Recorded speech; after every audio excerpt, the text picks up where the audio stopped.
बढ़िया तरीके से अपनी पढ़ाई कर रहे होंगे और हफ्ता भर मेरी क्लास नहीं हो पाई।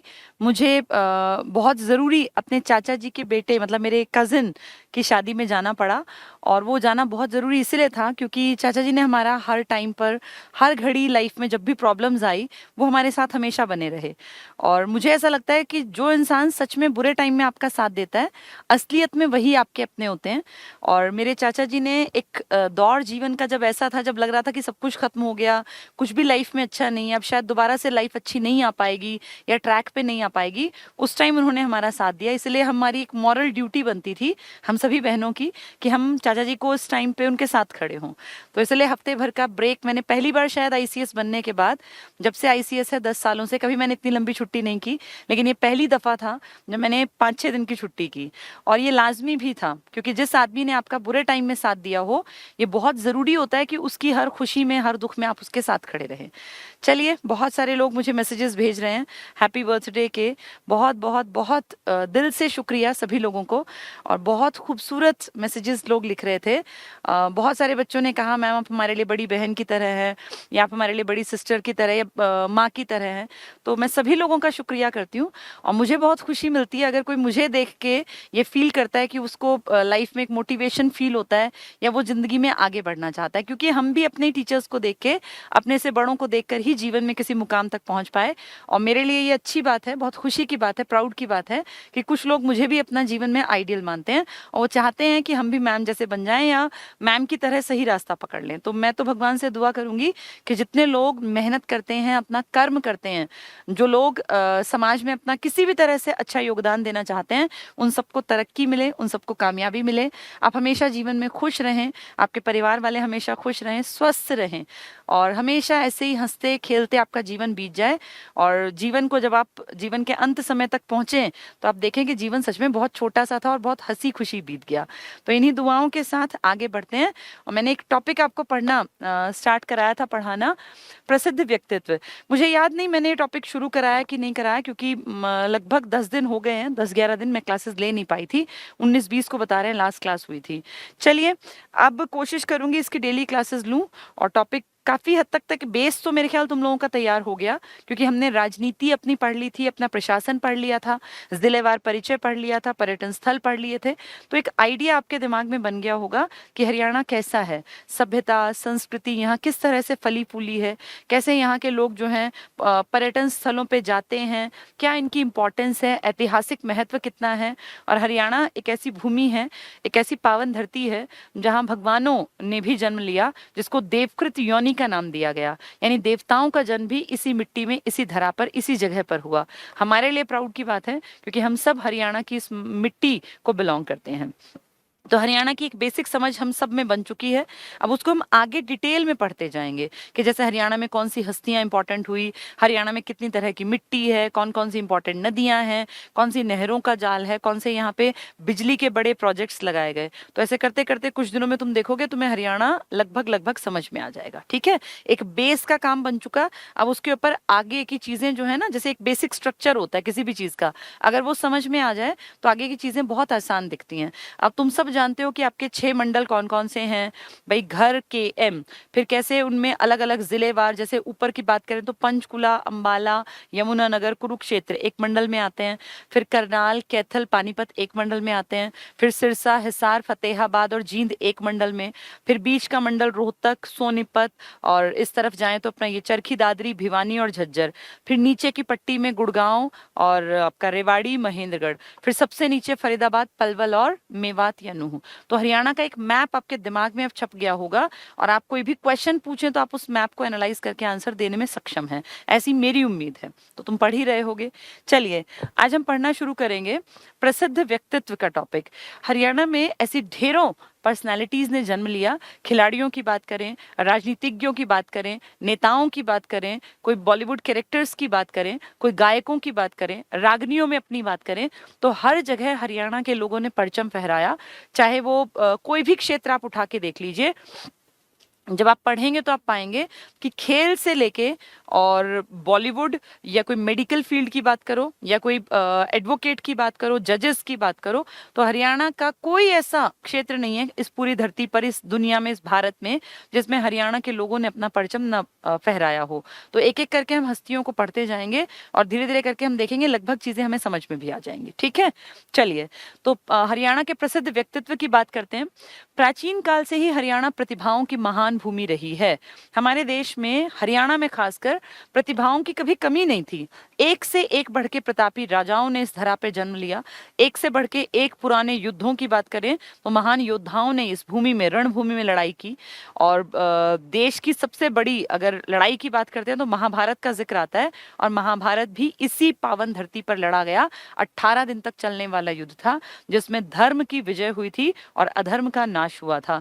इसमें श्री कृष्ण भगवान या कहें युधिष्ठिर और पांचों पांडव, दूसरी तरफ देखें तो जो अपने भीष्म पितामह हैं, जो गंगा के बेटे थे। तो ऐसे ढेरों कैरेक्टर हैं हरियाणा के इतिहास से जुड़ी।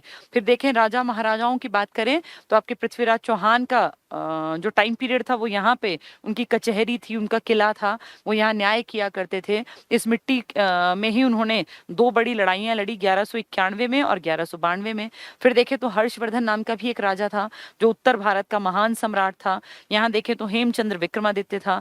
यानी कहने का ये मतलब है कि राजा महाराजाओं की बात करो या प्राचीन इतिहास की भगवानों की, देवताओं की बात करो, या आज की बात कर लें, तो हरियाणा की इस पावन धरा पर, इस पावन मिट्टी पर पुराने टाइम से लेकर मध्यकाल पढ़ा हम लोगों ने, प्राचीन काल पढ़ा हिस्ट्री में, या आज बात करें आधुनिक काल की, महात्मा गांधी ने हरियाणा के न जाने कितने चक्कर लगाए। लाला जी की तो कर्म भूमि ही हमारा हरियाणा का हिसार रहा। ऐसे ढेरों नाम हैं, एक एक का नाम तो क्या गिना जाएगा। हाँ, जब पढ़ेंगे तो एक एक को पढ़ेंगे कि इन सब का योगदान है प्राचीन इतिहास में, मध्यकालीन इतिहास में, और आपके आधुनिक भारत में आजादी की लड़ाई तक।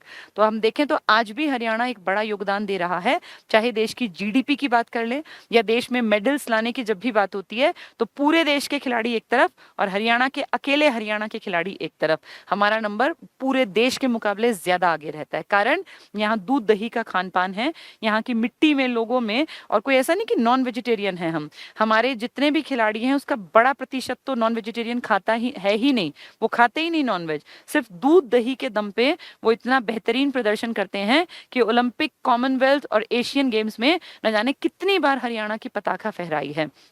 वो अलग बात है कि वहां हम हरियाणवी नहीं होते, वहां हम भारतीय होते हैं। क्योंकि जब बात होती है पूरे देश को रिप्रेजेंट करने की तो कोई हरियाणा सोच के नहीं खेलने जाता, फिर हम ये सोच के हमारे खिलाड़ी खेलने जाते हैं कि हमें भारत का तिरंगा ऊपर पहुंचाना है। तो ये अपने आप में बहुत बड़ी बात है। ठीक है, चलिए पढ़ना स्टार्ट करते हैं। तो प्राचीन काल से ही हरियाणा प्रतिभाओं की महान भूमि रही है। यहाँ से विभिन्न क्षेत्रों में इतिहास, जैसे हमने राजाओं की बात की, राजनीति में आपके बंसीलाल जी जो देश में आला कमान, पीएम इंदिरा गांधी के बहुत क्लोज में थे, देश में रेल मंत्री वो बने, देश के रक्षा मंत्री वो बने। तो कितनी बड़ी पोस्ट है, कैबिनेट पोस्ट पे आपके राज्य से न जाने कितनी बार कितने बड़े बड़े लोग बैठे। साहित्य की बात करें, लिटरेचर की बात करें तो हरियाणा में ढेरों सौंदर्य के ऊपर और भगवानों के ऊपर ढेरों रचनाएं लिखी गई। इनफैक्ट जो आपका पहला बड़ा महाकाव्य जिसको आप कहते हैं, महाभारत जिसको आप कहते हैं, ये आपकी पावन धरती पर ही तो लड़ी गई लड़ाई थी। तो साहित्य से तो हमारा पुराना नाता है। फिर कला की बात करें तो कलाओं में यहाँ आप तरह तरह का खेलना भी एक कला है। या आप बात करें अगर कपड़े की तो फुलकारी हमारी पहचान है। भाई फुलकारी जो है, जो दुपट्टों पे रेशम के धागों से जो वो कलाकारी की जाती है उसको फुलकारी का नाम दिया जाता है, जिसके कि दुपट्टे ऑल ओवर वर्ल्ड जाने जाते हैं। तो फुलकारी हमारी एक कला है, खेलना भी हमारी कला है। हमारे यहाँ पे पुराने टाइम में ढेरों इस तरह के सांग और ये सब चीजें जो थी ये कला का एक पार्ट थे। खेलों में तो है ही खैर हम नंबर 1। आदि से अनेक महान विभूतियों का पदार्पण हुआ है, जिनमें से कुछ को पढ़ेंगे। ये मुझे कह रहे थे कि शायद आपने थोड़ा बहुत ये पढ़ा दिया था, मुझे याद नहीं है, लेकिन कोई बात नहीं, दोबारा इसको 1-2 को पढ़ लेंगे तो हमारा कुछ बिगड़ना नहीं है। एक्स्ट्रा चीजें जितनी आ जाए उतनी बेहतर। सबसे पहला लिखा है हर्षवर्धन का नाम। आप सब जानते हैं शायद हर्षवर्धन, मैंने एक छोटी सी कहानी आपको बताई थी।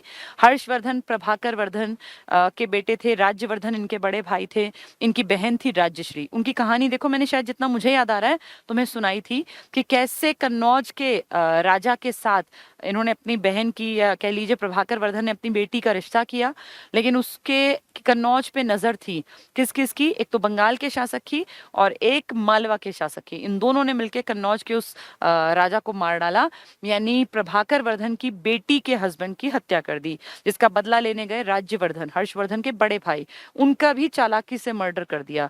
इसीलिए हर्षवर्धन को 16 साल की छोटी सी एज में गद्दी संभालनी पड़ी, और गद्दी पर बैठकर लोगों को लगा कि अब ये कुछ कर नहीं पाएगा, बच्चा है, लेकिन इन्होंने प्रूफ किया कि अगर ताकत हो, हिम्मत हो, आपके मन में जज्बा हो, तो उम्र मायने नहीं रखती, इंसान की नीयत अगर सच्ची और अच्छी हो। और इन्होंने अपने भाई की मौत का बदला, अपने जीजा जी की मौत का बदला लिया, और फिर अपनी प्रॉपर्टी को इतना बढ़ाया कि एक हिंदू अंतिम सम्राट अगर पूछते हैं तो हम बहुत बार कह देते हैं कि हर्षवर्धन थे। इन्होंने उत्तर भारत के बड़े इलाके पे पूरा एरिया अपने अंडर लिया, चाहे वो मालवा का हिस्सा था, एमपी यूपी का इलाका, चाहे वो हरियाणा पंजाब था, या ये दिल्ली था, ये पूरी बेल्ट इनके अंडर थी। और साउथ की तरफ जब ये बढ़ने लगे तो इन्हें हार का सामना करना पड़ा था, क्योंकि चालुक्य नरेश से पुलकेशियन द्वितीय जिन्होंने इसको हरा दिया था, इतने बड़े राजा को। ये एक नर्मदा नदी के तट पे लड़ी गई लड़ाई थी। ये लास्ट पॉइंट मुझे याद आ रहा है, मैंने आपको बताया था, ये हमें हर्षवर्धन ने नहीं बताया, ये बताया जिसने इनको हराया था, यानी पुलकेशियन द्वितीय ने हमें बताया। उसके एक अभिलेख से हमें पता चला कि इस बड़े राजा को हराया था पुलकेशियन द्वितीय ने, चालुक्य नरेश था पुलकेशियन द्वितीय। ठीक है, तो हर्षवर्धन के ऊपर बहुत सारी कहानियां, किताबें बताती हैं। इनका एक बिल्कुल इनका पर्सनल, जिसको आप कह सकते हैं राजकवि, जो इनके आश्रय में था, जिसका नाम था बाणभट्ट, उसने कई रचनाएं लिखी, लेकिन ज्यादा फेमस है उसकी हर्षचरित, जो इनके ऊपर फोकस करके लिखी गई है।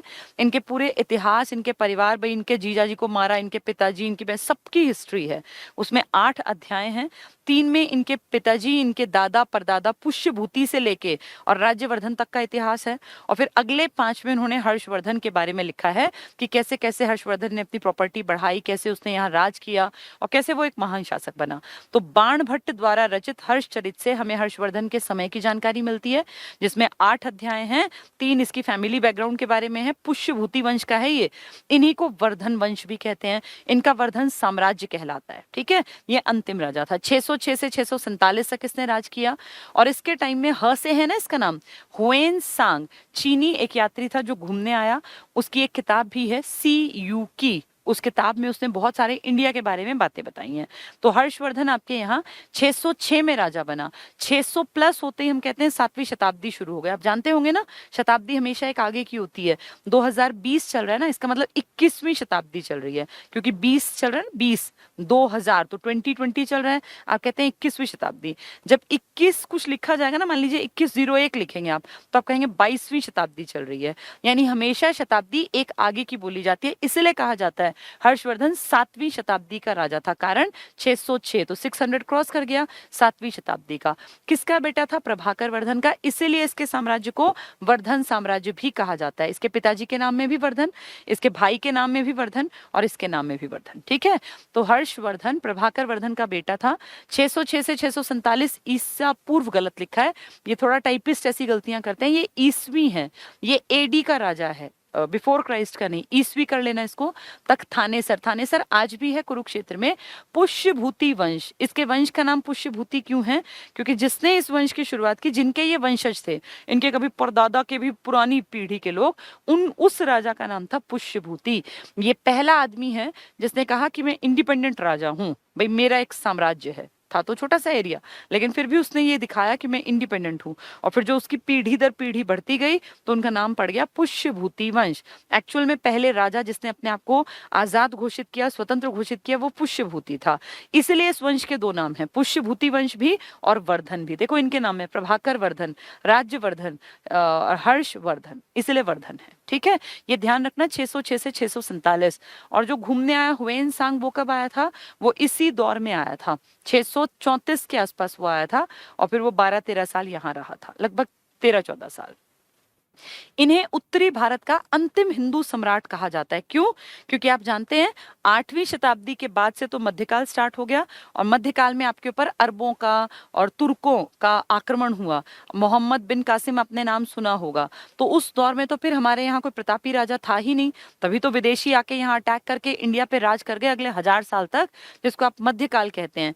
यानी ये अंतिम हिंदू सम्राट है। इसके बाद इतना ताकतवर हिंदू सम्राट कोई नहीं हुआ जो विदेशियों के आक्रमण से हमें बचा पाता। और इसीलिए 712 ईस्वी में जब पहला अरब आक्रमण हुआ था मोहम्मद बिन कासिम का, उसके बाद से इंडिया की हिस्ट्री मध्यकाल का नाम लेती है। एक संक्रमण का दौर था राजाओं का। हिंदू, बौद्ध और जैन तो प्राचीन में थे, नया जो काल आएगा जिसको आप मध्यकाल कहते हैं, उसमें पूरे का पूरा इस्लाम धर्म का परचम लहराएगा।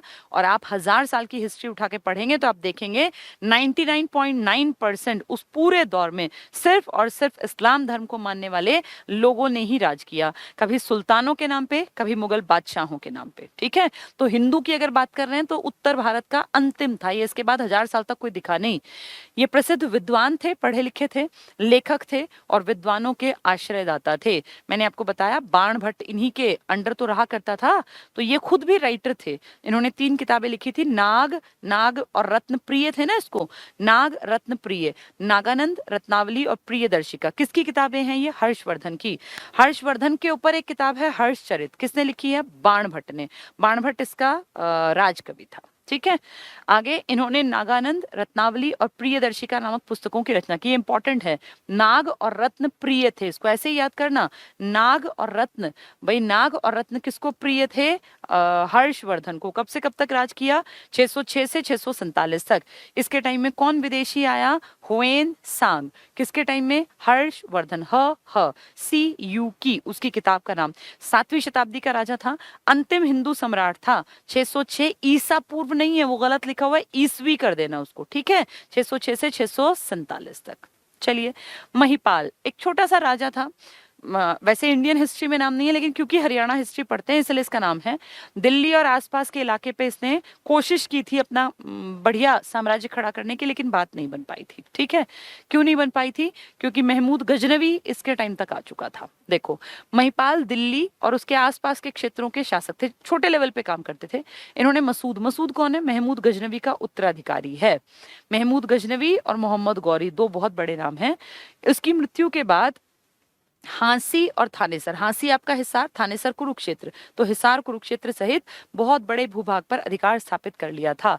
तो आप ये मान के चलो कि इस आदमी ने, जिसका नाम महिपाल है, हमारी हरियाणा की हिस्ट्री में एक टाइम पर इसने हिसार के आसपास का इलाका जिसको आप हांसी कह रहे हैं, और कुरुक्षेत्र के आसपास का इलाका जिसको आप थानेसर कह रहे हैं, इस पे इसने कंट्रोल किया था। अभी देखो हमने क्या पढ़ा था थानेसर पे, देखो ये था, ये ऊपर था ना थानेसर, पहले यहीं के थे वर्धन। अब वर्धन तो चले गए, तो 647 की घटना हुई, ये 1000 के आसपास आए। तो महिपाल दिल्ली के आसपास एक छोटा सा राजा, हमारे लिए इंपॉर्टेंट। अनंगपाल द्वितीय इंपॉर्टेंट नाम है, ये वो आदमी है जिसने दिल्ली बसाई है। अनंगपाल तोमर ने दिल्ली बसाई है, जिसको आप ढिल्ली का कहा करते थे। अनंगपाल द्वितीय ही बाद में जाके जो है ना ये सूरज कुंड का निर्माण करेगा। बहुत सारी किताबें कहती हैं सूरजपाल तोमर, आप ढूंढेंगे तो आपको एग्जैक्टली मिलेगा नहीं।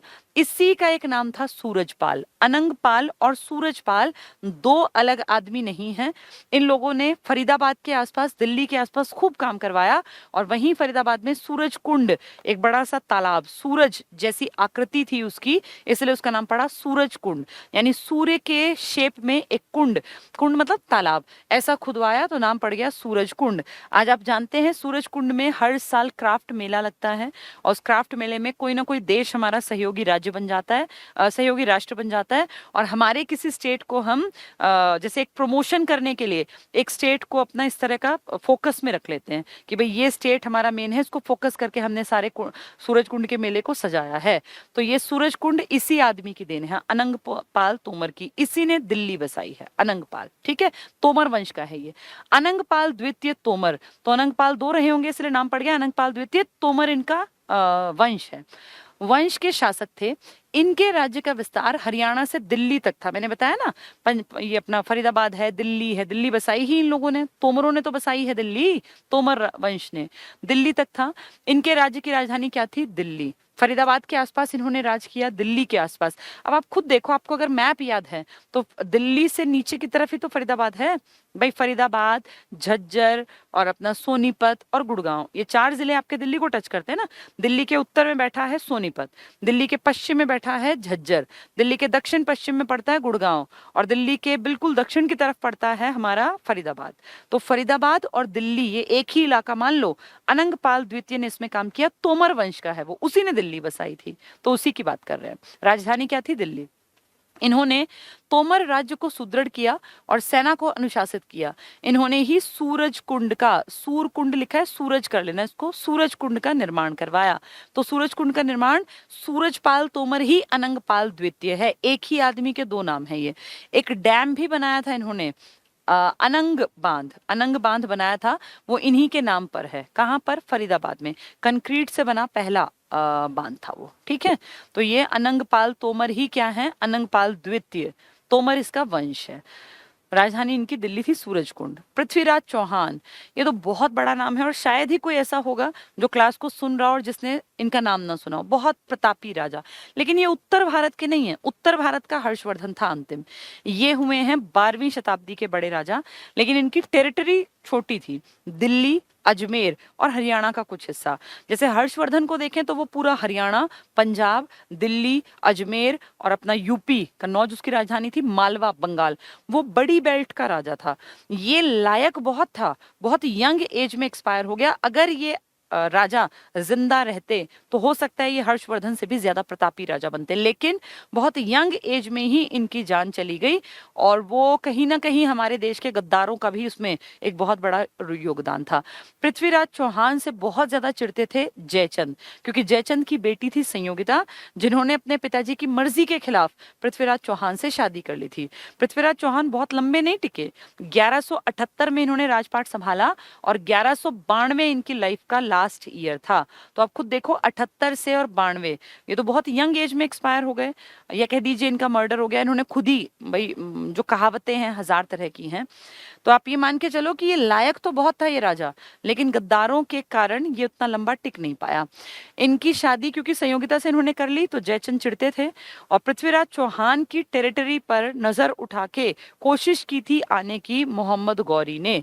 गौरी जिसका कि बहुत बड़ा नाम था बाहर की तरफ, इंडिया में कोई फर्क नहीं पड़ता था गौरी के आने से। गौरी यहाँ आया, बुरी तरह मुंह की खानी पड़ी, हरा दिया। पृथ्वीराज चौहान की सेना ने गौरी को बुरी तरह से पराजित किया, गौरी भाग गया। अच्छा, पराजित करके भी क्या हुआ? जब वो पकड़ा, जैसे युद्ध में जब राजा हारते हैं ना तो उनको पकड़ के बंदी बना लेते हैं, हाथ पैरों को लोहे की जंजीर से बांध दिया, फिर सिर झुका के राजा के सामने खड़ा होना पड़ता है, भाई जिससे तुम हारे हो। तो जब गौरी आके ऐसे उसमें बंधन में था, आके खड़ा हुआ सिर झुका के, तो पृथ्वीराज चौहान जो है ना अपने सिंहासन पे बैठे थे, उतरे सिंहासन से और अपने सैनिकों को बोले कि तुम्हें अकल नहीं है, ये इतना बड़ा राजा है, ये भी राजा है, इसकी बेइज्जती क्यों कर रहे हो और इसके सारे गहने क्यों उतार दिए? कितने अच्छे थे देखो मन से। इन्होंने कहा राजा ऐसा शोभा नहीं देता, और अपने गले के कीमती बेशकीमती हार निकाल के उस हारे हुए मोहम्मद गौरी के गले में डाले और बोले आप एक राजा हैं, ठीक है गलती सबसे होती है, आपने गलत निर्णय लिया, आपने फैसला गलत किया हमारे ऊपर अटैक करने का, कोई बात नहीं, आप आराम से जाइए और आप मेरे लिए एक मेहमान की तरह है। सोचो, हारे हुए आदमी का नियम क्या कहता था कि अगर कोई राजा हार जाए तुरंत उसके गर्दन काट दो ताकि अगले साल आके ना तुम्हारे ऊपर अटैक कर पाए। लेकिन पृथ्वीराज चौहान बाय हार्ट अच्छे थे, राजपुताना खून था इनके अंदर, इन्होंने उसको माफ कर दिया और माफ ही नहीं किया, उसकी इज्जत भी बचा के रखी। अदरवाइज बेइज्जत करके भगाते ना, अपने गले की माला उतार के, कीमती माला पहनते थे राजा महाराजा, उसके गले में डालना और फिर बोला इनके हाथ खोल दो और इज्जत के साथ उनको विदा किया। लेकिन मोहम्मद गौरी कितना घटिया आदमी था, उसने इस बात से चिढ़ मानी और कहते हैं अपने देश जाके 4 दिन तक एक कमरे में बैठा रहा, ना खाना खाया ना किसी से बातचीत की, 4 दिन प्लानिंग करता रहा और 5वें दिन बाहर आके बोला कि हम तैयारी करेंगे पूरा 1 साल और ठीक इन्हीं दिनों में हम दोबारा से अटैक करेंगे पृथ्वीराज चौहान के ऊपर, 1 साल में खूब तैयारी करेंगे। जिस आदमी ने उसकी जान बख्शी, अपने गले की चीज उतार के, भाई माने तो होता है ना ये दूसरे की इज्जत बढ़ाना, लेकिन इसके मन में देखो क्या आया। और ठीक 1 साल बाद उसने वापस अटैक किया पृथ्वीराज चौहान पर, और उसके उस अटैक में इंडिया के गद्दारों की लिस्ट में जयचंद का नाम सबसे ऊपर लिया जाता है। कहते हैं देश को जयचंदों से बचाना है। जयचंद ने गद्दारी की और अपनी एक बदला लेने के लिए कि मेरी बेटी जो है मेरे खिलाफ जाके इससे शादी की थी और मैं इसको जो है कहीं भी ताकतवर बनने नहीं दूंगा, और उसने गौरी की मदद की और गौरी उसकी मदद से पृथ्वीराज चौहान को हरा पाया। 1192 की तराइन की दूसरे युद्ध में पृथ्वीराज चौहान की पराजय हुई। कुछ लोग कहते हैं कि पृथ्वीराज यहीं पे मारे गए थे, कुछ लोग कहते हैं कि नहीं, पृथ्वीराज को उसने मारा नहीं, बल्कि इनको जैसे जब पकड़ा, बंदी बनाए गए, तो एक्सपेक्टेड था इनको कि यार पिछले साल जब ये पकड़ा था तो मैंने इज्जत के साथ इसको छोड़ा था, अब भाई ये मुझे भी छोड़ देगा, लेकिन ऐसा नहीं हुआ। पृथ्वीराज लगातार उसको घूरते रहे और उन घूरती आंखों से शायद गौरी को शर्म आई होगी और गौरी ने उनको कहा आंखें नीची। तो पृथ्वीराज चौहान ने कहा राजपूतों की आंखें बंद हो सकती हैं लेकिन झुक नहीं सकती। तो ये चिढ़ गया और इसने कहा इसकी आंखें फोड़ दो, अगर ये आंखें झुका नहीं सकता। आंखें फोड़ दी गई। तो उसके बावजूद भी, जैसे उस टाइम पे ये था कि राजा ताकतवर बहुत थे, मरते नहीं थे ऐसी छोटी मोटी जख्मों से। कहते हैं फिर ये कहावतें हैं, अब ये नहीं पता इनमें सच्चाई कितनी है। पृथ्वीराज रासो जो लिखी है चंद्र बरदाई ने, उसने लिखा है ये पृथ्वीराज रासो, बहुत बड़ा महाकाव्य कह लीजिए। उसमें लिखा है कि जब वो इसको पकड़ के ले गया अपने देश, तो वहां भी कहने को तो अंधे हो गए थे, आंखें छीन ली थी, लेकिन वहां भी उसके मन में इनके प्रति एक डर था और कहीं ना कहीं उनको गिल्ट भी था कि जैसा इसने मेरे साथ क्या किया मैंने क्या किया। आदमी की आत्मा तो बोलती होगी ना कि तू गलत कर रहा है। तो कहते हैं एक बार वैसे जैसे जेल में घूमने आया करता था, तो पृथ्वीराज की जेल में बंद थे ये, जब बाहर खड़ा था तो बाण भट्ट ने इसने चंद्रबरदाई ने कहा कि बेशक इनकी आंखें आपने फोड़ दी लेकिन इनके हुनर को आप खत्म नहीं कर सकते। तो इसने कहा ऐसा कौन सा हुनर है? तो बताया कि ये शब्द भेदी बाण चलाते हैं। शब्द भेदी बाण मतलब होता है कि आवाज सुनी और आंख बंद है, बिल्कुल बंद है, लेकिन उस डायरेक्शन में बिल्कुल सही दूरी पे बाण चला देंगे, जहां जो सामान रखा है उसको एकदम से काट सकते हैं। तो इसने कहा अच्छा अगर इतनी स्किल है तो हम भी इसका प्रदर्शन देखेंगे। तो कहते हैं 1-2 दिन बाद अरेंजमेंट किया गया, पृथ्वीराज चौहान को जो है खड़ा किया गया, सामने कुछ इस तरह की चीजें रखी गई कि भाई इसको ये भेदनी है, और दूर सिंहासन पर बैठा हुआ था मोहम्मद गौरी। तो गौरी ने भाई इशारा किया कि चलो चलवाओ बाण। तो चंद्रबरदाई ने कहा कि ये तो राजा हैं, ये किसी सैनिक के कहने से बाण नहीं चलाएंगे, आप बोलेंगे तो ये बाण चलाएंगे क्योंकि ये आपको बराबरी का मानते हैं। तो गौरी ने जैसे ही कहा बाण कि भाई चलाओ, बाण चलाओ, तीर चलाओ, तो वो आवाज पकड़ते ही थे पृथ्वीराज चौहान, उसकी आवाज पकड़ी और तुरंत उसी डायरेक्शन में ऐसा तीर मारा कि गद्दी पे बैठे बैठे गौरी पीछे लुढ़क गया और वहीं कहते हैं उसकी डेथ हो गई।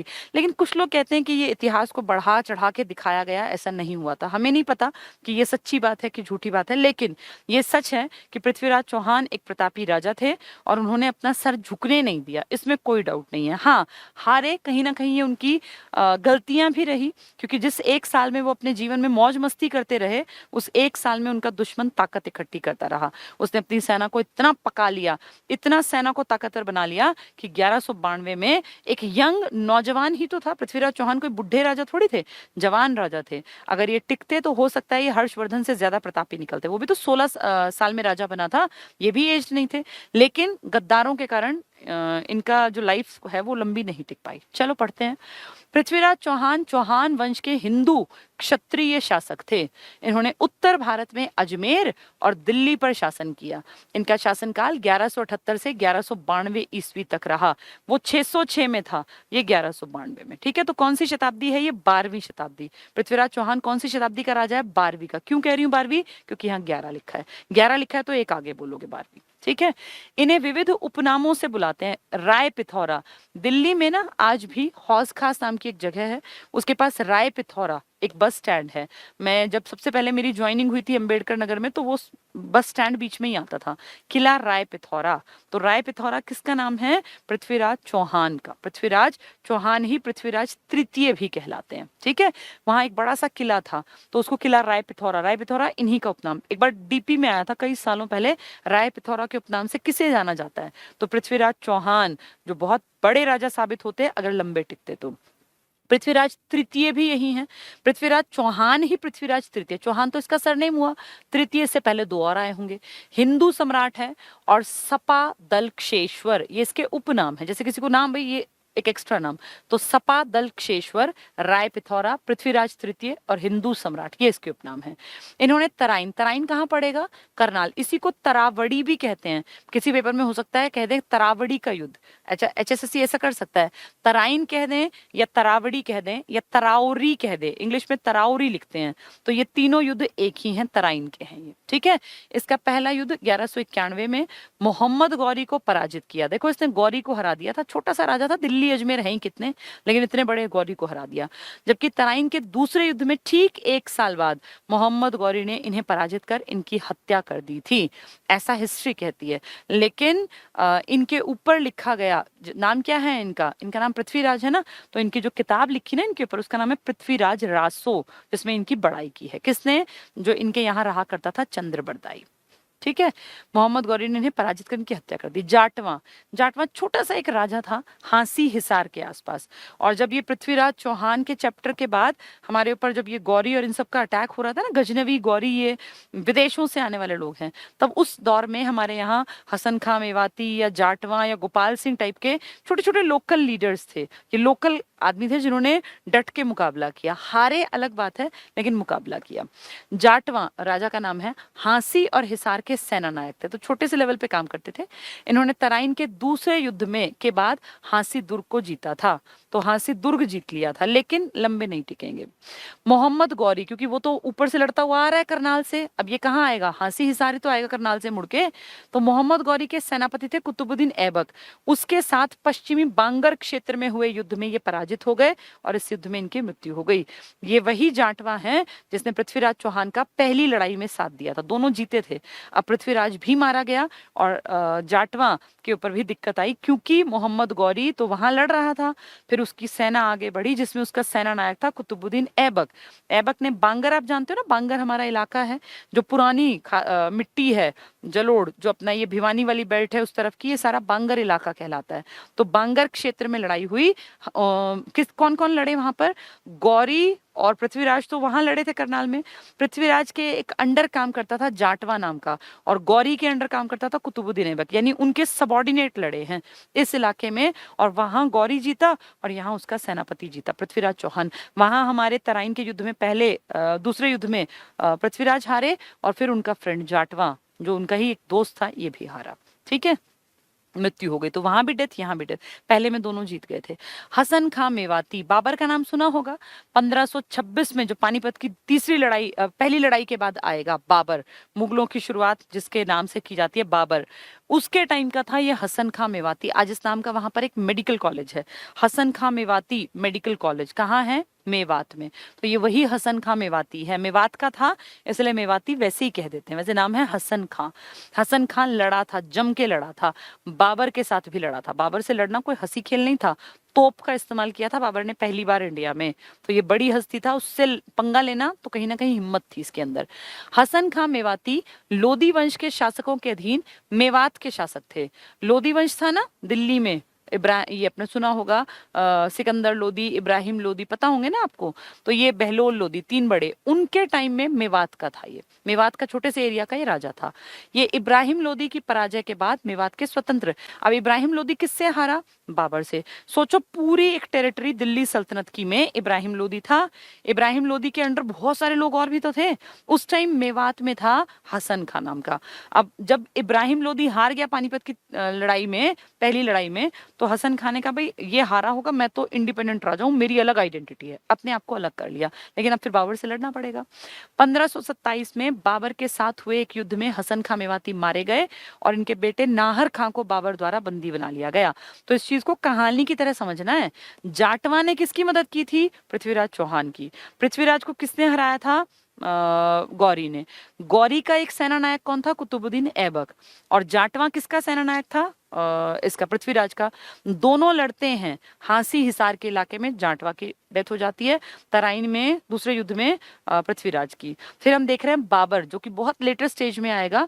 बाबर लड़ता है जब इब्राहिम लोदी से। इब्राहिम लोदी की बड़ी टेरिटरी में हसन खां मेवाती उसके अंडर रह के काम कर रहा था, मेवात के इलाके में।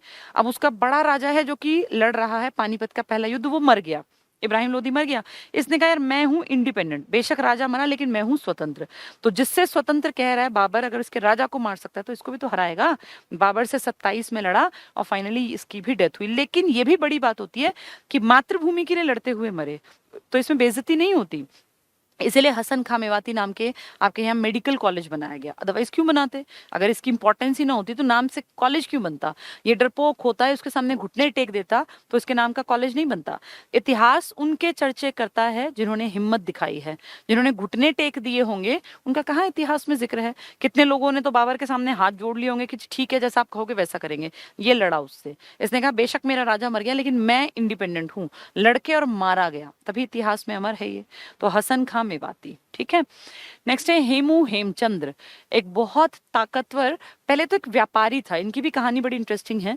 हेमू या हेमचंद्र विक्रमादित्य तो इसने उपाधि ली थी। एक व्यापारी था और ठीक ठाक सा काम था इसका, बढ़िया, लेकिन बाद में ये सेनापति बन गया। कहते हैं इसने 22 लड़ाइयां लड़ी, इसकी सेना जिसका ये हेड था, और कभी नहीं हारा। फाइनली इसके मन में आया कि मैं अगर इतनी लड़ाइयां दूसरे के अंडर रह के लड़ सकता हूँ राजा के लिए, मैं खुद भी तो लड़ाई करके अपना राजपाट संभाल सकता हूँ। इंडिया का एक दौर था जब इंडिया में 1555-56 के आसपास का दौर, उस टाइम इंडिया में कोई प्रतापी राजा नहीं रहा, क्योंकि जो ये मुगलों का पहला था बाबर, ये तो 1530 में मर गया। 30 से 40 इसके बेटे हुमायूं ने राज किया, लेकिन वो भी थोड़ा ना, ये मान लो कि ताकतवर उतना नहीं था जितना कि बाबर का एक धाक थी, वो हुमायूं की नहीं थी। फिर हुमायूं को यहाँ से खदेड़ दिया शेरशाह सूरी ने। सूरी ने 5 साल राज किया, 1540 से 45। फिर 10 साल इंडिया में एक खिचड़ी टाइप का राजपाट चला, कोई बहुत ताकतवर बड़ा राजा नहीं था। तो उस दौर में फिर से हुमायूं की इच्छा हुई कि मैं वापस इंडिया में अपनी गद्दी पे जाके बैठूं, क्योंकि ये तो दिल्ली में अपनी बादशाहत, मुगलों की बादशाहत के आदी थे। इसके पिताजी ने 4 साल में एक बड़ा एम्पायर खड़ा कर दिया था, 10 साल इसने भी राज किया।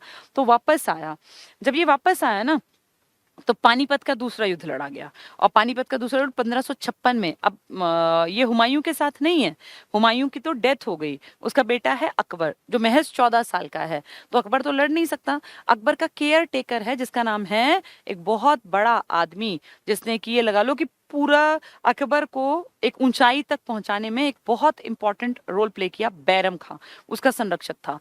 तो बैरम खां लड़ा था, या कह लीजिए अकबर लड़ा था हेमू के साथ, पानीपत की दूसरी लड़ाई 1556 में। ये लड़ाई क्यों हुई? क्योंकि जब वहां से ये लोग आ गए तो इनको लगा, जैसे ये हुमायूं और ये अकबर, कि अब हम दिल्ली की गद्दी पे बैठ सकते हैं, अब कोई बड़ा राजा नहीं है। तो उस टाइम दिल्ली की गद्दी पे आके बैठ चुका था हेमचंद्र। हेमचंद्र 1-1.5 महीने गद्दी पे बैठा और इसको लगा कि मैं लायक हूं, अगर मैं 22 लड़ाइयां किसी और के लिए जीत सकता हूं तो अपने लिए क्यों नहीं राजपाट खड़ा कर सकता। 1.5-2 महीने का ही इसने राजपाट संभाला, तभी फिर ललकारा मुगलों ने, और वहां अकबर को रिप्रेजेंट कर रहा था बैरम खां, जिनकी सेना की ताकत बहुत ज्यादा थी। जैसे तुम मूवीज में भी देखते हो ना, जब ये लोग लड़ने आते थे ना, मुगलों की सेना, मुगलों की फौज, तो ये ऊपर से नीचे पूरा ऐसा लोहे टाइप के, वो जाल टाइप के कपड़े पहनते थे। जो हमारे राजपूत थे ना, वो नंगे, मतलब बिल्कुल बस कपड़े, सादा कपड़ा पहन के, कोई उनकी छाती पे कोई इस तरह की चीज नहीं, कोई सर पे नहीं। तो सोचो वार करते एकदम सीधे तलवार छाती में, कितनी आसानी से लगती होगी ना। और दूसरी तरफ ये मुगल क्या थे, ऊपर से नीचे पूरा वो लोहे का ऐसे जंजीरों वाला टोपा टाइप का, पूरे ऐसे गले से नीचे तक, पूरा घुटनों तक, पूरे इनके ऐसे पूरे बाजू बंद, और मतलब ये सेफ थे। आप पुरानी मूवीज, अकबर के ऊपर एक मूवी है ना, जोधा अकबर, उसमें देखने का आइडिया मिलेगा। वो है तो झूठी आधी मूवी, लेकिन एक आइडिया मिलेगा कि लड़ाई कैसे हम हारते थे, क्यों हमारे राजा उतने बड़े लेवल पे लड़ नहीं पाते। सेना हमारी कमजोर नहीं थी, लेकिन हम वैसे कपड़े, हमारा खान पान, हमारा पहनावा वैसा नहीं था जैसा कि मुगलों का था। मुगलियाई खाने में आप देखें तो नॉनवेज ही इनका मेन फूड था। एक आदमी दाल रोटी खा रहा है सादी, और एक आदमी जो है नॉनवेज खा रहा है, तो वैसे ही हाइट हेल्थ में भी थोड़ा फर्क था। ऐसा नहीं कि हम कमजोर थे, हम बहुत ताकतवर थे। लेकिन आप देखना, जब हमारे योद्धा लड़ने जाते थे ना रणभूमि पर, तो हम ऐसे अपना बचाव करके कपड़े पहन के नहीं जाते थे कि भैया हम कैसे मरने से बचें। ये ऐसे कपड़े पहन के, इनकी पूरी फौज जो थी वो सेफ हैंड रहा करती थी। इनकी छाती पे तलवार लगे तो छाती को काट ही नहीं सकती, क्योंकि वो पूरी ऐसी वो पहन रखे हैं। जबकि हमारे ऊपर कोई एक मारेगा तो सीधा आदमी जाएगा, इसलिए हमारी सेना फिर कम पड़ती थी इसी कारणों से। ठीक है, तो अब देखो क्या हुआ। अच्छा, हेमू की कहानी में सुना रही थी। तो हेमू लड़ा और हेमू ऑलमोस्ट जीत गया था। अकबर हार रहा था बैरम खां। बाय चांस की बात है, एक तीर आके बिल्कुल लास्ट मोमेंट पे, जब ये था ना कि अब 1 मिनट 2 मिनट में बस फाइनल हो जाएगा कौन जीता कौन हारा, उस लास्ट मोमेंट पे आके हेमचंद्र की किस्मत धोखा दे गई और एक तीर इसकी आंख में लग गया। जैसे ही वो तीर लगा तो आदमी, देखो आंख बहुत सेंसिटिव होती है, एकदम से चक्कर सा आया इसको, और ये हाथी के हौद पे बैठा था। देखो ना, हाथी को ऐसे ऊपर से कवर करके उसमें बैठता है राजा, एकदम से ये इम्बैलेंस हो गया और हाथी के हौद से नीचे गिर गया। तो पीछे खड़ी सेना को क्या पता कि तीर आंख में लगा, चक्कर आया है, उसको लगा हमारा राजा मर गया। और जैसे उन्होंने देखा कि हमारा राजा गिरा, सेना में एकदम भगदड़ मच गई और वो वापस भागने लगे। बस इस चीज का फायदा उठाया बैरम खान ने और तुरंत अपने घोड़े से कूद के और हेमू की गर्दन काट दी वहीं वहीं, तुरंत के तुरंत। हेमू को समझ में भी नहीं आया कि क्या हुआ, और उससे पहले एकदम से ये हो गया, अगले मिनट में क्या था कि मुगल जीत गए और हेमू विक्रमादित्य मारा गया। जबकि ये कहीं ना कहीं एक छोटी सी देखें तो किस्मत की ही तो बात कह लीजिए, वो तीर अगर आंख पे लगने से थोड़ा सा साइड से निकल जाता तो 100% विजय इसमें हेमचंद्र विक्रमादित्य की थी। ठीक है, चलिए पढ़ें। हेमू या हेमचंद्र रेवाड़ी के एक साधारण व्यापारी थे। ये कोई योद्धा नहीं था, क्षत्रिय नहीं था, वैश्य था, रेवाड़ी के थे ये, जिन्हें शेर शाह के उत्तराधिकारी आदिल शाह ने अपना पीएम बनाया। ये शेर शाह सूरी जो है ना, 1540 से 45 तक इसने राज किया था। फिर एक कालिंजर अभियान में ये अपनी ही गलती से मारा गया था, किसी ने मारा नहीं था। उसके बाद फिर इसके वंशज आए, तो उनमें एक आदमी था आदिल शाह। उसने देखा यार ये व्यापारी काम का है, बढ़िया, भाई इसमें कॉन्फिडेंस भी है और शरीर का भी अच्छा है, तो उसने इसको अपना प्रधानमंत्री बना लिया। तो इसने भी सोचा यार दुकानदारी में क्या रखा है, बड़े आदमी का प्रधानमंत्री बनूंगा तो कहीं ना कहीं नाम भी हो जाएगा, ये पीएम बन गया। उन्होंने अक्टूबर 1556, ये देखो 1 डेढ़ महीने की कहानी है बस, 1556 में आगरा और दिल्ली पर आक्रमण करके अपना अधिकार स्थापित कर लिया। तो आगरा और दिल्ली, ये बोला मेरा इलाका ही है, और विक्रमादित्य के नाम से सम्राट बना। विक्रमादित्य अभी हम पढ़ रहे थे ना पीछे, कौन था अंतिम जो विक्रमादित्य लगाता था, हर्षवर्धन। विक्रमादित्य की उपाधि उसने भी ग्रहण की थी। तो विक्रमादित्य के नाम से सम्राट बने। पर नवंबर 1556, देखना अक्टूबर में तो ये आया है, इसने हिस्सा लिया, और नवंबर 1556, 1 महीने में पानीपत के दूसरे युद्ध में अकबर से पराजित हो गए। अकबर के संरक्षक बैरम खां ने इनकी हत्या कर दी। यानी ये लंबा नहीं टिक पाया। आगरा दिल्ली में अक्टूबर 56 में ये बैठा, और फिर ये 56 से नवंबर आया और पता चला कि भैया लड़ना पड़ेगा। पानीपत की दूसरी लड़ाई हुई जिसमें मुगलों को रिप्रेजेंट किया बैरम खां ने, वैसे अकबर लेकिन वैसे बैरम खां ने इसका मर्डर कर दिया। ठीक है, ये दिल्ली के अंतिम हिंदू शासक और अंतिम विक्रमादित्य थे। सम्राट नहीं कह रहे ये, अगर कहें अंतिम हिंदू सम्राट तो आप कहेंगे हर्षवर्धन, क्योंकि वो पूरे इलाके के थे, वो उत्तर भारत के थे। ये सिर्फ कह रहे हैं दिल्ली, तो दिल्ली तो बहुत छोटा था। उत्तर भारत में कहेंगे तो हर्षवर्धन 606 से 647 वाला, और कहें दिल्ली के अंतिम हिंदू सम्राट तो आप कहेंगे हर्षवर्धन, ये सॉरी हेमू विक्रमादित्य या हेमचंद्र विक्रमादित्य। ये हिंदू थे ना भाई, हेम नाम नहीं है, हेमू विक्रमादित्य, हिंदू राजा ही तो उपाधि लेंगे ये। और इनको किसने मार दिया, बैरम खां। तभी तो फिर पूरा मुगलियाई समाज चला आगे कई 100 सालों तक। ठीक है, तो ये इंपॉर्टेंट है। देखो ये कैरेक्टर ना, कहानी सुन लोगे तो ये याद रहेंगे। अब हमने कुछ पढ़ लिए जो तुम्हें आने चाहिए, ये सारे रिपीट अपने दिमाग में तुम्हारे में ना सब छपने चाहिए। हर्षवर्धन जो वर्धन का था, पुष्यभूति का था, नाग और रत्न प्रिय थे जिसको। ठीक है, महिपाल को बहुत बड़ा राजा नहीं है, लेकिन हांसी आसपास और दिल्ली के आसपास के इसने काम किया था, इस छोटे से इलाके में, बड़ा नहीं था। अनंगपाल जिसने दिल्ली बसाई, सूरजकुंड का निर्माण करवाया। ठीक है, तोमर वंश का। पृथ्वीराज चौहान की पूरी कहानी मैंने आपको बता दी। जाटवा हांसी हिसार के आसपास था, ये सेना नायक था। जैसे कि एक सेना नायक कौन था, कुतुबुद्दीन ऐबक, उसी से ये हारा। हसन खां मेवाती, जब इब्राहिम लोदी हारा और मारा गया तो इसने कह दिया मैं इंडिपेंडेंट हूँ, लड़ लूंगा जो आएगा। बाबर आया 27 में, इसको मार दिया। कोई बात नहीं, लड़ते हुए मरना बेइज्जती नहीं थी। हेमू हेमचंद्र विक्रमादित्य अंतिम हिंदू सम्राट, लेकिन सम्राट ना कहें, अंतिम हिंदू राजा। छोटे से दिल्ली के ही तो थे पूरे एरिया में थोड़ी, और 1 महीने के थे। अगला है गोपाल सिंह। गोपाल सिंह जो था ना, गोपाल सिंह का डंका बजता था अपने इलाके में, बल्लभगढ़ फरीदाबाद के आसपास। और इतना दुखी हुए थे इनसे मुगल फौजदार कि उन्होंने कहा भैया हमने मान लिया तुम जाटों के इस पूरे इलाके के चौधरी हो। तो ये कितनी बड़ी बात है कि जिसके पास कोई बहुत बड़ा ऐसी कोई सेना नहीं थी, कोई बहुत ज्यादा हथियार नहीं थे जैसा कि मुगलों के पास थे, मुगलों के फौजदार ने भी हाथ जोड़ दिए कि ठीक है इस इलाके के चौधरी हम आपको मानते हैं, जाटों के इस इलाके के। तो अपने आप में इनका कुछ तो जज्बा रहा होगा जो इतने बड़े बड़े आदमी भी झुके। गोपाल सिंह, गोपाल सिंह सीही, सीही कहाँ पड़ेगा आपके? फरीदाबाद में। और सीही इंपॉर्टेंट है। सूरदास नाम के एक बहुत आपने फेमस पर्सनालिटी सुनी होगी, कहते हैं अंधे थे, जन्म से अंधे, कभी देखा नहीं भगवान को, लेकिन इतना बेहतरीन कृष्ण के ऊपर उन्होंने काव्य लिखा, इतना सुंदर, ऐसा मनमोहक रूप कविताओं में शब्दों के माध्यम से उकेरा, ऐसा लगता है जैसे उन्होंने देखा हो कृष्ण को। जैसे कृष्ण कहें, एक सुंदर से कृष्ण की पिक्चर, तो आपके दिमाग में एक हेल्दी सी पिक्चर उभरती है, बहुत हेल्दी सा, कोई छोटा सा गोल मटोल सा बच्चा जो कि ऐसे मक्खन खाते हुए और बहुत सुंदर देखने में, और फिर मोर पंख, क्योंकि हमने हजारों बार कृष्ण को ऐसे देखा है। इस आदमी की तो आंखें ही नहीं थी, फिर भी इसने कृष्ण का वो रूप सबके सामने शब्दों में उकेरा, तो ये बहुत बड़ी बात थी। ये बिना देखे किसी को इतना अच्छा एक्सप्लेन कर सकते थे। कृष्ण काव्य धारा के कवि थे ये।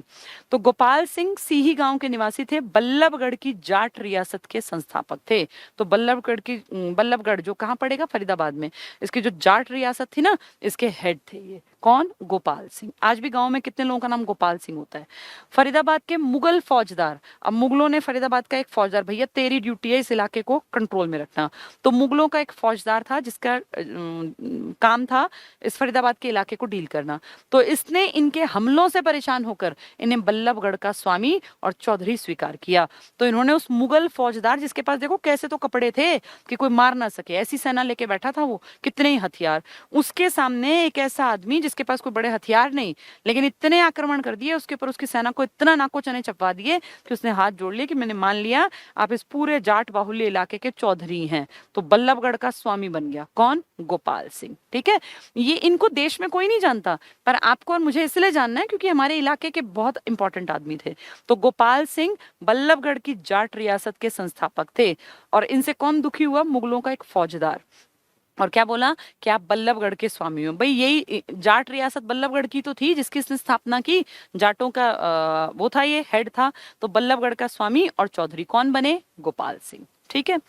हरियाणा के प्रमुख राजनीतिक, ये तो थे इतिहास के इंपॉर्टेंट कैरेक्टर, जिनमें हमने कौन कौन देखा? गोपाल सिंह देखा, हमने महिपाल देखा, हमने जाटवा देखा, पृथ्वीराज चौहान हमने देखा, हर्षवर्धन हमने देखा, हेमचंद्र विक्रमादित्य हमने देखा। तो हम देख रहे हैं ज्यादातर लोग हिंदू लोग थे। अब तक जितने हमने पढ़े ना, उनके ऊपर जो अटैक हो रहे हैं वो बाबर का है, जो कि मुगलों के उसको बिलोंग करता है। या हमने देखा गौरी का है, जो कि ये पूरे जो बीच वाली बेल्ट है ना मध्य एशिया की, इस तरफ से अटैक करने आए थे। तो हमारे इलाके में इस चीज को दिमाग में समझना, रटना मत, गौरी, गजनवी और मुगल, इनके साथ हमारे हरियाणा के लोगों ने टक्कर ली है। गौरी का इतिहास में बहुत बड़ा नाम है, इंडिया के इतिहास में, वर्ल्ड के इतिहास में। गजनवी का बहुत बड़ा नाम है, और मुगलों का तो बहुत ही बड़ा नाम है। आपके न ही गोपाल सिंह का नाम है, न ही आपके जाटवा का नाम है, न ही आपके किसी का जो नाम पढ़े आपने, लेकिन आप ये देखो इन्होंने उन लोगों से टक्कर लेने की हिम्मत दिखाई। ऐसे कहते हैं कि हिम्मत बड़ी होनी चाहिए।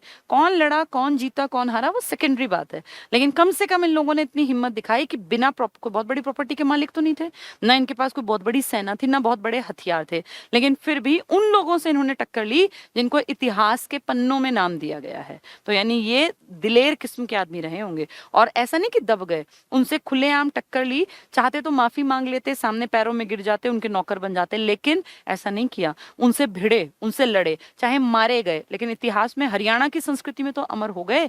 इसलिए कहावत है कि जो असली योद्धा होते हैं ना, वो सर कटवा सकते हैं लेकिन सर झुकाते नहीं है। आपके सामने एग्जाम्पल्स आपने पढ़ लिए। ठीक है, अब आया हमारे प्रमुख राजनीतिज्ञ जिन्होंने राजनीति में काम किया। वो थे हमारे राजा महाराजा, चाहे कोई छोटा फौजदार था, कोई सेनापति था, लेकिन उन्होंने इतिहास में काम किया। अब हम पढ़ेंगे हमारे राजनीति में किन बड़ी हस्तियों ने काम किया। पंडित दीनदयाल शर्मा। दीनदयाल शर्मा जी वो हैं, शर्मा तो तुम समझ जाओ कि इन्होंने हिंदी और हिंदू इनके लिए काम किया होगा। तो हमारे हरियाणा में झज्जर को बिलोंग करने वाले हैं ये, और इन्होंने हिंदी को फेमस करने के लिए हिंदू आंदोलन टाइप की चीजें चलाने की कोशिश की कि किस ना किस तरह करके मैं हिंदी को उसकी जगह दिलवाऊं, ऐसा ना हो कि हिंदी किताबों से गायब हो जाए। तो इसलिए इनका नाम फेमस है, पंडित दीनदयाल शर्मा। पंडित दीनदयाल शर्मा का जन्म झज्जर में हुआ 1763, तो काफी पुरानी बात कर रहे हैं। तो झज्जर में जन्मे, झज्जर याद रखना। इन्होंने हिंदू समाज में जागृति और हिंदी भाषा के सम्मान के लिए पूरे देश की यात्राएं की। ये हिंदू महासभा के सदस्य थे।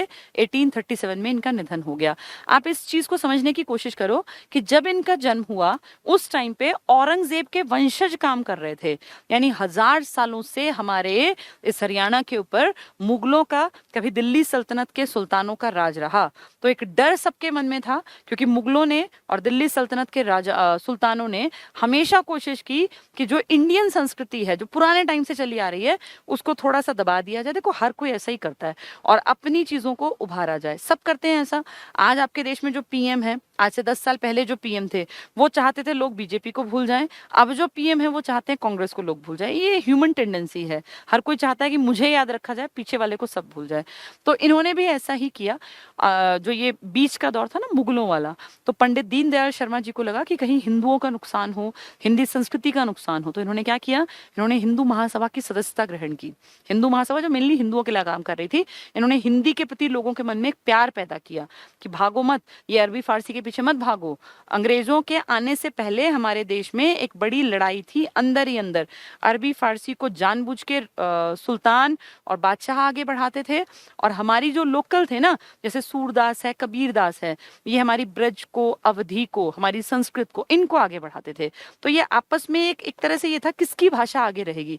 आगे वो रहेगी जिसको राजा महाराजा आश्रय देंगे, जिसमें ढेरों किताबें लिखी जाएंगी।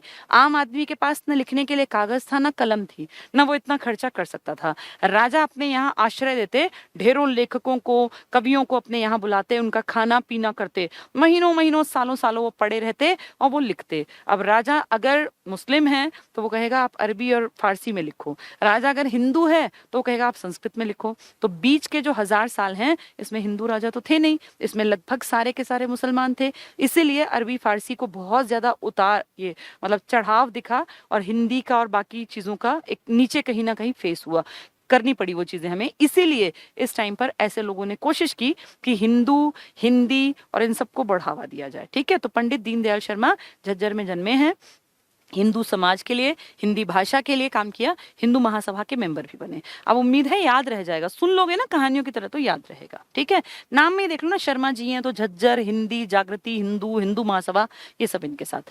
सर शादीलाल बहुत बहुत बहुत अमीर परिवार में जन्मे। सर से समझ जाओ, अंग्रेजों की देन होता है सर। सर या नाइटहुड किसी के नाम में आया तो अंग्रेजों ने दिया। ये इस लायक थे कि अंग्रेजों को इनको सर की उपाधि देनी पड़ी। आपके देश में हरियाणा पंजाब हाई कोर्ट है ना, जो जिसको आप पहले लाहौर हाई कोर्ट कहा करते थे, इस हाई कोर्ट में हमेशा अंग्रेज जज बनते थे। ये पहला इंडियन था जो जज की कुर्सी पर बैठा। ये बहुत बड़ी बात है। तुम ये मान के चलना कि किसी ऐसे आम आदमी को तो जज नहीं बनाएंगे। इसकी लायकियत इतनी थी कि इसको अंग्रेजी राज में चीफ जस्टिस की पोस्ट मिली। तो कितने पढ़े लिखे होंगे, बहुत धनी धनाढ़ परिवार से बिलोंग करते थे, रेवाड़ी को बिलोंग करते थे, पढ़ने के लिए विदेशों में घूमने गए, बहुत अमीर थे, बहुत ज्यादा अमीर। पढ़ लिख के बैरिस्ट्री की पढ़ाई वापस यहाँ आए और फिर इन्होंने वकालत शुरू की। इनकी इंपॉर्टेंस इस बात से और जानो कि ये सिर्फ हाई कोर्ट के चीफ जस्टिस नहीं थे। 1920 से 34 तक ये आपके लाहौर हाई कोर्ट में रहे, या पंजाब हरियाणा हाई कोर्ट कह लो, जिसको हम बाद में नाम दिया गया। और उसके बाद 1934 से 38 तक ये लंदन में प्रीवी काउंसिल थी। जो पुराने बच्चे पढ़ रहे हैं, जो इसमें बैचेस में भी पढ़ते हैं, उन्हें पता है प्रीवी काउंसिल क्या है। प्रीवी काउंसिल सुप्रीम कोर्ट के खिलाफ, जो हमारा सुप्रीम कोर्ट था ना पहले, उसके खिलाफ, उसको फेडरल कोर्ट बोलते थे, एग्जैक्टली सुप्रीम कोर्ट नहीं, फेडरल कोर्ट, उसके खिलाफ सुनवाई थी प्रीवी काउंसिल लंदन में। यानी इंडिया में जितने मामले हैं उनको सबसे बड़ा कोर्ट देख सकता था फेडरल कोर्ट, उसकी भी गलती के खिलाफ सुनवाई थी लंदन के प्रीवी काउंसिल में। तो सोचो वहां जो लोग बैठते होंगे वो कितने लायक होंगे। ये हमारे लिए प्राउड की बात है, सर शादीलाल को उस प्रीवी काउंसिल में 4 साल बैठाया। तो अंग्रेज कहीं ना कहीं तो मानते होंगे ना कि इनका दिमागी स्तर उनकी टक्कर का है, या शायद उनसे बेहतर है, तभी हाई कोर्ट के चीफ जस्टिस बनाए और फिर प्रीवी काउंसिल लंदन में इनको बैठने का मौका मिला। तो कहीं ना कहीं कुछ ना कुछ तो था इस आदमी के अंदर, वरना अंग्रेज इतने भले नहीं थे जो हमारे किसी हरियाणा के ऐसी किसी को उठा के और हाई कोर्ट में चीफ जस्टिस बना दे। तो अपनी लायकियत के दम पे इनको ये पोजीशन मिली। बहुत बड़ी अचीवमेंट है किसी भी इंडियन के लिए। हमारे हरियाणा में जन्मे, हमारे लिए प्राउड की बात, रेवाड़ी में। सर उपाधि बाद में, शादीलाल नाम। सर शादीलाल का जन्म 1874 में रेवाड़ी के एक धनी परिवार में हुआ। रेवाड़ी की आपने कई हस्ती पढ़ ली हैं, रेवाड़ी के एक धनी परिवार में हुआ। इन्होंने 1900 में लाहौर से वकालत की। तो 1874, इनकी ढेरों डिग्रियां विदेशों की भी हैं, सिर्फ लाहौर नहीं विदेशों में पढ़ाई की।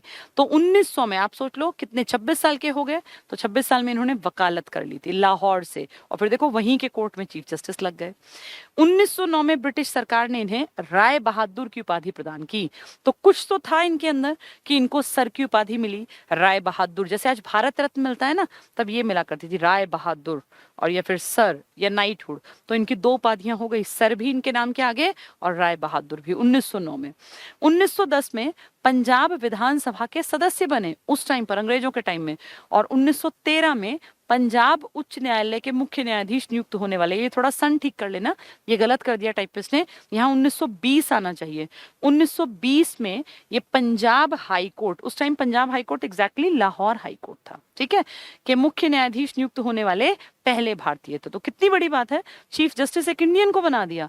जबकि अंग्रेज तो ये मानते थे कि Indians and dogs are not allowed, हमें इंडियंस को तो वो कुत्तों की बराबरी पर रखते थे। और इस आदमी को उन्होंने माना कि हाँ भैया इसमें तो कुछ बात है, तभी तो इसको चीफ जस्टिस बनाया। और चीफ जस्टिस से आगे फिर कहाँ पहुंचाया, लंदन प्रीवी काउंसिल में, ठीक है। तो ये इंपॉर्टेंट पॉइंट है।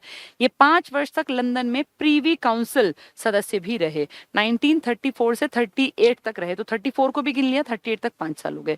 1941 में इनका निधन हो गया। तो सोचो, निधन से 2-3 साल पहले तक ये प्रीवी काउंसिल लंदन में अपनी सेवाएं दे रहे थे। इंटेलिजेंट रहे होंगे ना, तभी तो इतनी बड़ी बात है कि यहाँ भी काम किया, टॉप मोस्ट पोजीशन अचीव की, फिर लंदन भी गए। तो कहाँ जन्मे थे, रेवाड़ी में। बहुत अमीर थे, इन्होंने लाहौर से वकालत की, अंग्रेजों ने इन्हें राय बहादुर की उपाधि भी दी, सर की उपाधि भी दी। पंजाब हाईकोर्ट या लाहौर हाईकोर्ट में पहला इंडियन है जो चीफ जस्टिस बना 1920 से 34 तक लगातार। फिर 34 से चले गए प्रीवी काउंसिल में 38 तक के लिए, फिर बीमार रहने लग गए होंगे, 41 में इनका निधन हो गया। तो कोई भी सर शादीलाल पूछे तो हमें ये बातें याद रखनी है। दीनदयाल शर्मा जी हिंदी, हिंदू है ना, हिंदी के लिए काम किया। कहाँ जन्मे थे, झज्जर। ये कहाँ जन्मे थे, रेवाड़ी। अमीर थे काफी। नेक्स्ट है चौधरी बंसीलाल जी। बंसीलाल जी का तो बहुत बड़ा इंपॉर्टेंट टॉपिक है, और सीएम में भी मैंने आपको बहुत डिटेल से ये सब पढ़ाया था, आपको याद होगा। सबसे लंबा कार्यकाल हरियाणा के, एचएसएससी ने कई बार भजनलाल कहा, लेकिन अगर आप चाहें तो आप कहीं भी सर्च कर लीजिए, बंसीलाल के दिनों की संख्या ज्यादा है। हरियाणा में सबसे लंबा कार्यकाल एज चीफ मिनिस्टर बंसीलाल जी का है। 3 बार आपके सीएम बने हैं, 7 बार एमएलए बने हैं। देश में आला कमान जब रही थी इंदिरा गांधी, तो बहुत अच्छे लिंक थे इनके देश की पीएम, और पूरी कांग्रेस पार्टी में इनकी धाक थी, तभी तो कैबिनेट मंत्री रहे देश के, आपके नहीं, सिर्फ देश के कैबिनेट मंत्री। रेल मंत्री रहे, रेल मंत्री में ही परिवहन मंत्री भी तो आ गया ना, परिवहन का डिपार्टमेंट संभाला इन्होंने, और एक इन्होंने रक्षा मंत्रालय। तो कितनी बड़ी बात है, आपके राज्य से एक आदमी देश में कैबिनेट स्तर पे काम करके आया, आपके राज्य का सीएम भी रहा, और सबसे लंबे कार्यकाल वाला सीएम। इसी के टाइम में, बंसीलाल जी के ही टाइम में, आपके पूरे हरियाणा में हर गांव में बिजली के खंभे गड़ गए थे। तो टोटल इलेक्ट्रिफिकेशन ऑफ स्टेट, यानी हरियाणा का पूर्ण रूप से विद्युतीकरण किस टाइम में हुआ, बंसीलाल। फव्वारा सिंचाई इनके टाइम की देन है। 1970 में पूरे में बिजली इनके टाइम की देन है। मारुति उद्योग लिमिटेड इनके टाइम की देन है। इसलिए कहते हैं आधुनिक हरियाणा के शिल्पकार है ये, आधुनिक हरियाणा के निर्माता हैं। जिस हरियाणा में आज तुम बैठे हो ना, तुम प्राउड के साथ कहते हो कि जीडीपी में हमारा बहुत बड़ा योगदान है, हमारा टोटल देश के जीडीपी से अगर एवरेज निकालें तो हम बहुत ज्यादा आगे हैं। तो इस कंडीशंस को बनाने में एक बेस में जिसने काम किया वो थे हमारे बंसीलाल जी, ठीक है। तो बंसीलाल जी, चौधरी बंसीलाल का जन्म अगस्त 1927 को भिवानी जिले के गोलागढ़, ये पेपर में आ जाएंगे कि ये कहाँ जन्मे थे। ये सब कुछ चीजें ना याद रखनी होती हैं। जैसे झज्जर में कौन थे, पंडित दीनदयाल शर्मा। रेवाड़ी में कौन थे, जो मेन थे, सर शादीलाल। कहाँ से वकालत की, लाहौर से। कहाँ चीफ जस्टिस बने, लाहौर हाईकोर्ट में। फिर ये कहाँ गए, प्रीवी काउंसिल में, 34 से 38, 41 में इनका निधन, ठीक है। तो अब इसमें याद रखना, इनका एक तो जन्म पूछ सकते हैं अगस्त 1927 में। वो कब जन्मे थे, 1874 में। ये याद रखने पड़ेंगे आपको, कुछ चीजें बार बार पढ़ के याद होती हैं। भिवानी में जिले के गोलागढ़ गांव में। तो बंसीलाल जी का जन्म कहाँ हुआ है, गोलागढ़ में। कहाँ पड़ेगा, भिवानी में, ठीक है। इन्हें आधुनिक हरियाणा का निर्माता या शिल्पकार, आर्किटेक्ट ऑफ मॉडर्न हरियाणा कहा जाता है, क्योंकि सारी चीजें भैया, बिजली होगी, गाड़ियां बनेंगी, लोगों को नौकरियां मिलेंगी। मारुति में कितने हजारों लोग लगे हुए हैं, और फव्वारा सिंचाई, टोटल इलेक्ट्रिफिकेशन, सब इनकी देन है। ये 7 बार तो एमएलए बने, विधानसभा का सदस्य मतलब एमएलए। तो सोचो 7 बार एमएलए बनना कितनी बड़ी बात। और 3 बार ये सीएम बने, ठीक है, इन्होंने सन दे दिए 68 से 75, 85 से 87, 96 से 99। लेकिन इस टाइम ये कांग्रेस के नहीं थे, इस टाइम ये कांग्रेस के थे, इस टाइम कांग्रेस के, इस टाइम ये अपनी पार्टी बना के बैठे थे, हरियाणा विकास पार्टी, ये इनकी पार्टी का नाम था, हरियाणा विकास पार्टी। किसकी पार्टी थी ये? बंसीलाल जी की। इस दौर में इन्होंने हरियाणा में शराब बंदी विधेयक भी लागू करवाया। शराब बंदी यानी शराब पूरी तरह बंद करने की कोशिश की, वैसे वो नाकामयाब रही, नहीं पॉसिबल हुआ था क्योंकि हरियाणा दिल्ली से इतना लगता है, बॉर्डर इतने क्लोज में है कि दिल्ली से यहाँ सप्लाई करना बहुत आसान था और चारों तरफ से उतनी वो चीज नहीं एक्सपेक्ट जो की थी वो नहीं बन पाई थी। खैर, मुख्यमंत्री के पद पर रहे तो कितनी बार सीएम बने? 3 बार। कितनी बार एमएलए बने? 7 बार। आधुनिक हरियाणा के निर्माता हैं, भिवानी के गोलागढ़ में इनका जन्म हुआ। तो सारी बातें इंपॉर्टेंट हैं। 1996 में कांग्रेस से अलग होने के बाद हरियाणा विकास पार्टी की स्थापना की। इन्हें हरियाणा का लौह पुरुष भी कहा जाता है। 12 साल इन्होंने एज सीएम ऑफ हरियाणा काटे और इनके टाइम में ही मैंने आपको बता दिया इलेक्ट्रिफिकेशन और अपनी मारुति उद्योग लिमिटेड की स्थापना 1970 में गुड़गांव में और फव्वारा सिंचाई। तो ये सारे इंपॉर्टेंट चीजें, गोलागढ़ गांव भिवानी में पड़ता है जहां इनका जन्म हुआ और ये लौह पुरुष कहलाते हैं क्योंकि स्ट्रिक्ट थे कुछ नियमों में। ठीक है। भजन लाल, जिनको हरियाणा एचएसएससी ने माना कि सबसे लंबा कार्यकाल है लेकिन है नहीं। भजन लाल 2 बार सीएम बने पर कार्यकाल इनका भी अच्छा खासा है। और भजन लाल जो हैं ये मेनली तो भाई जैसे अगर कहें हरियाणा में 4 लाल तो उनमें भजन लाल, बंसी लाल और अपना देवी लाल और ये मनोहर लाल, ये चारों कहलाते हैं, तो उसका एक इंपॉर्टेंट पार्ट है। भजन लाल का जन्म 1930 को, अब देखना इनका जन्म कब हुआ था, ये जन्म जो है ना पूछ लेंगे, तभी तो देखो दोनों आसपास सीएम रहे, एक ही एज के थे। ये 27 में जन्मे, वो 30 में। तभी आपने देखा था ना लिस्ट में, सीएम की लिस्ट में कभी बंसीलाल, फिर भजनलाल, फिर बंसीलाल, फिर भजनलाल, ऐसा कई बार हुआ। तो कारण एक साथ के थे। अब जो लीडर एक साथ के हैं वो एक साथ जवान हुए होंगे, एक साथ राजनीति में आए होंगे। तो बंसीलाल जी बड़े थे, टाइम पीरियड भी इनका लंबा है। ये 27 के हैं, वो 1930 के इनके बाद जन्मे, इनका टाइम पीरियड उनसे लंबा है। ये गोलागढ़ गांव में जन्मे थे। ठीक है। इनका 1930 में हुआ और ये हरियाणा उस टाइम का पंजाब था, बहावलपुर पंजाब में हुआ था। उनका गोलागढ़ में, इनका बहावलपुर में। वो 1927 में, ये 1930 में। वो लगातार तो नहीं कहना चाहिए लेकिन लंबा कार्यकाल रहा, 12 साल का। ठीक है। 2 बार, वो कितनी बार बने? 3 बार, ये 2 बार हरियाणा के सीएम बने, 1979 से 1985 और 91 से 96 तक। 2 बार हरियाणा की राजनीति के केंद्र बिंदु, मतलब सीएम, केंद्र बिंदु होता है सीएम। इन्होंने हरियाणा सरकार में, अच्छा बंसीलाल जी के बारे में लिखा नहीं था, आपको ये याद रखना है, इंपॉर्टेंट पॉइंट था, मैं फिर बता देती हूँ। बंसीलाल जी आपके देश में बड़ी पोस्ट पर रहे। किस मंत्रालय को इन्होंने संभाला? रेल मंत्री बने, कितनी बड़ी बात है। और एक आपके रक्षा मंत्री बने। तो दोनों इंपॉर्टेंट है, पूछ लेंगे कौन सा हरियाणा का ऐसा मिनिस्टर रहा, ये हरियाणा की कौन सी हस्ती थी, व्यक्तित्व के स्वामी थे जो देश के कैबिनेट रैंक पर बैठे। कारण इंदिरा गांधी के साथ इनके रिश्ते बहुत अच्छे थे, इसलिए इंदिरा खुद नीसिंग ब्लॉक करनाल में आई थी 1970 में जब टोटल इलेक्ट्रिफिकेशन हुआ था। तो ये 2 बड़े पद पर। भजनलाल भी इंपॉर्टेंट है लेकिन वो नेशनल लेवल पे बड़े लीडर नहीं बने, ये नेशनल लेवल पे लीडर बने थे। ठीक है। तो ये क्या कह रहे हैं देखना, हरियाणा सरकार में कृषि मंत्री, देखो ये वो देश की सरकार में थे, ये हरियाणा सरकार में, ये अंतर था। कृषि मंत्री, वन और पर्यावरण मंत्री के पद को भी सुशोभित किया है। ठीक है। तो अगर पूछें कि बंसीलाल जी ने, किसने देश में कैबिनेट मंत्रालय के पद पे काम किया, तो आप कहेंगे बंसीलाल जी ने। कौन कौन से? रेल मंत्री और रक्षा मंत्री। कहाँ जन्मे थे? 1927 में, गोलागढ़ गांव। कहाँ पड़ेगा? भिवानी। ये पंजाब के बहावलपुर में जन्मे। इन्होंने हरियाणा की राजनीति में 2 बार ये सीएम बने और हरियाणा में ये मंत्री के पद पर रहे, एक कृषि मंत्री और एक वन और पर्यावरण मंत्री। ठीक है। तो दोनों के काम अलग थे, वो नेशनल लेवल पे है, ये हरियाणा के लोकल लेवल पे।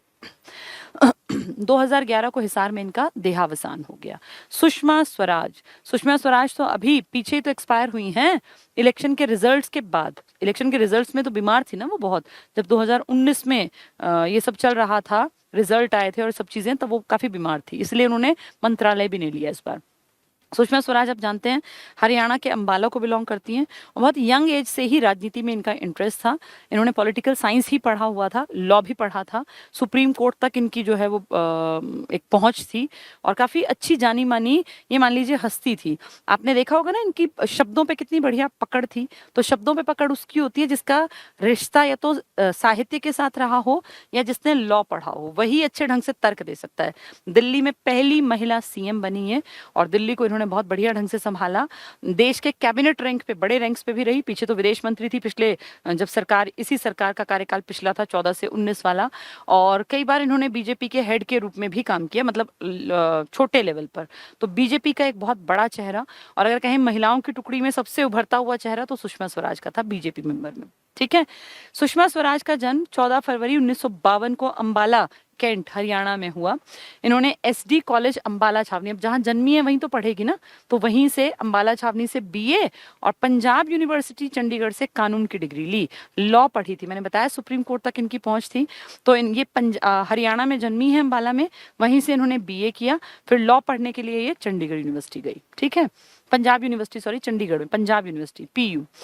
भारत की प्रमुख राजनीतिक पार्टियों में से एक भारतीय जनता पार्टी, बीजेपी, की शीर्ष महिलाओं में गिनी जाती है। इनफैक्ट सबसे ऊपर थी। अगर आप कहें बीजेपी की दो बड़ी महिलाएं, तो पहला नंबर इनका ही आएगा, है ना भाई। निर्मला सीतारमण का तो बहुत पीछे नंबर है, आपने बहुत पुराना नाम भी नहीं सुना।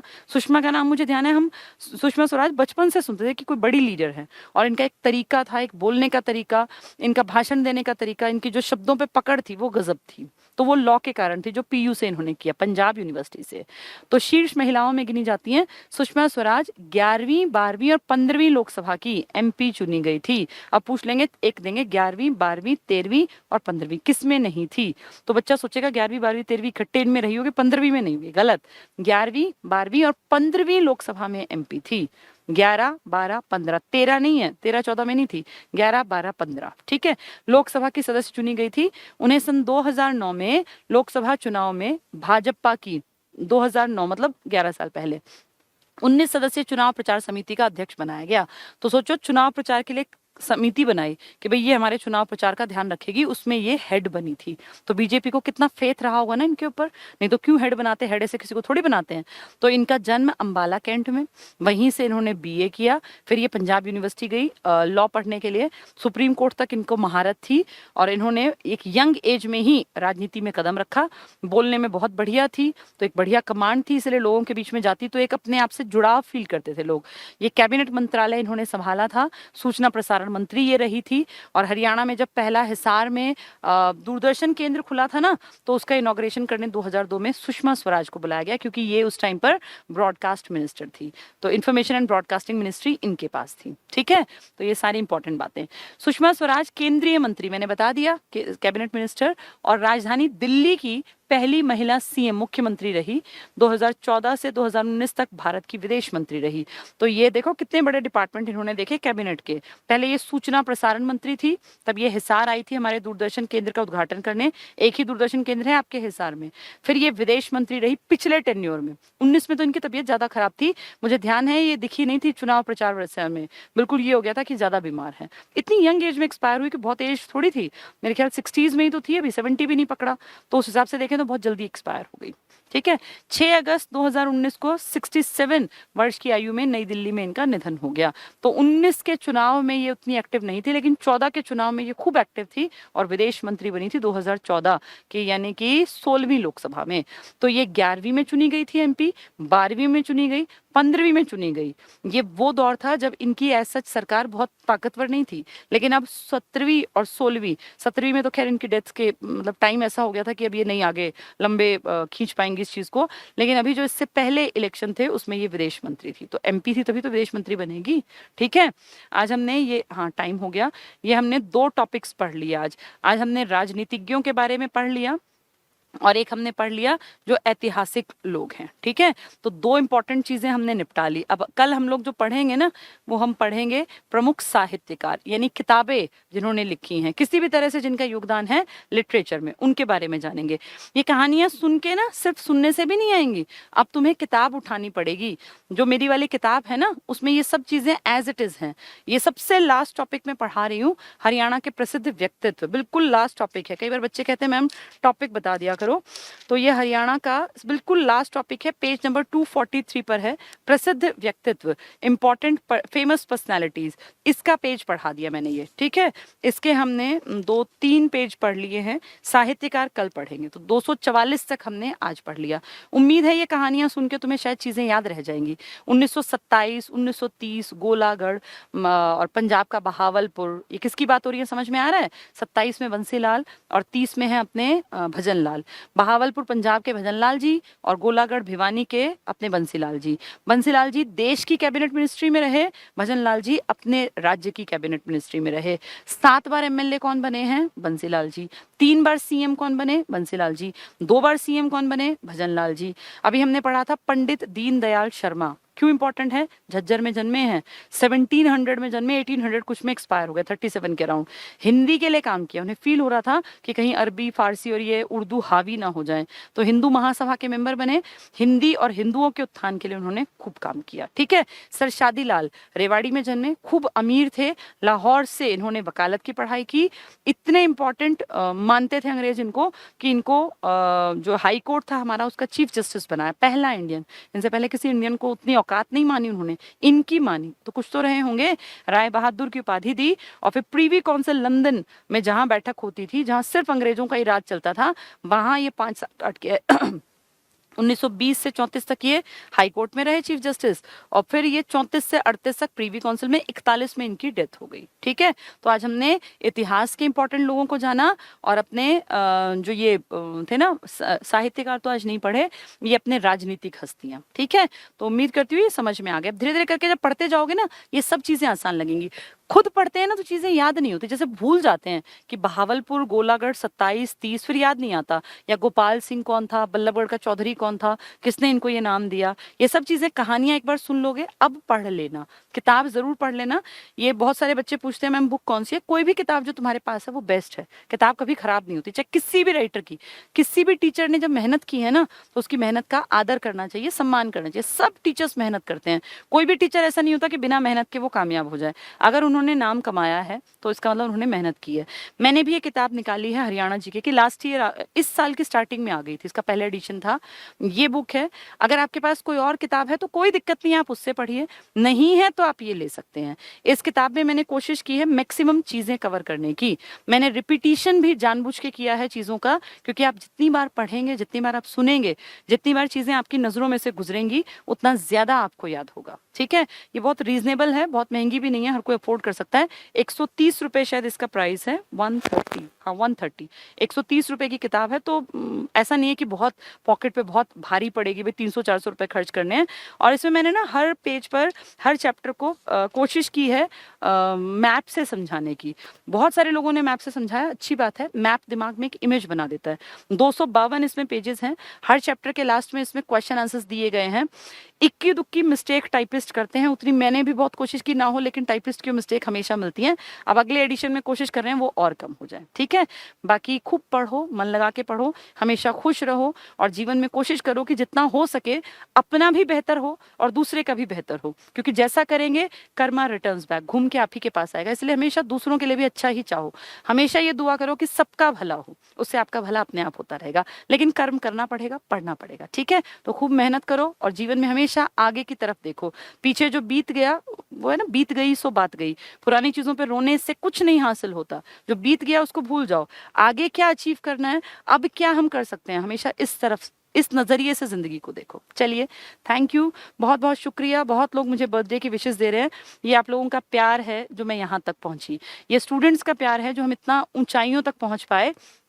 और अभी एक बहुत लंबा रास्ता है जो कवर करना है। आप कोशिश कर रहे हैं कि ये जो चीजें हैं ना, इनको और नीचे के स्तर तक के लोगों तक पहुंचा दें, स्कूली स्तर तक अपनी शिक्षा को इस लेवल तक पहुंचा दें कि बच्चा छठी से ही उसके दिमाग का विकास ऐसा हो कि उसको आगे जाके सिर्फ कोचिंग के लिए ना सोचना पड़े।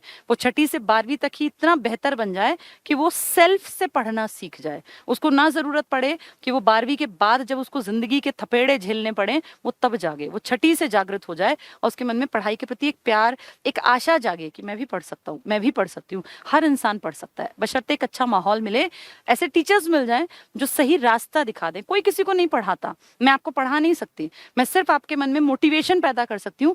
और जिसके मन में मोटिवेशन पैदा हो गया ना, वो अपने आप पढ़ता जाएगा। कोई किसी को नहीं पढ़ाता, इंसान खुद पढ़ता है, खुद मेहनत करता है, अपना रास्ता खुद बनाना पड़ता है, अपने हिस्से की मेहनत भी खुद ही करनी पड़ती है। वो सबको करनी है, आपको भी मुझे भी। चलिए, आज के लिए इतना ही। फिर एक बार बहुत बहुत शुक्रिया। इतने सारे खूबसूरत, बहुत सारे लोग तो केक बना के, फ्लावर्स बना के, बुके बना के भेज रहे हैं। कोई लिख रहा है दुनिया बहुत अजीब है दुनिया, लेकिन फिर भी जीना है ना, पॉजिटिव एनर्जी के साथ जियो, हमेशा खुशी से भरे रहो, सामने वाले के सामने दिखाओ ही मत कि तुम दुखी हो या तुम गम में डूबे हो। लाइफ बहुत खूबसूरत है, बहुत खूबसूरत, बशर्ते आपको समझ में आ जाए कि जीना कैसे है। ठीक है, चलिए, good night, thank you once again.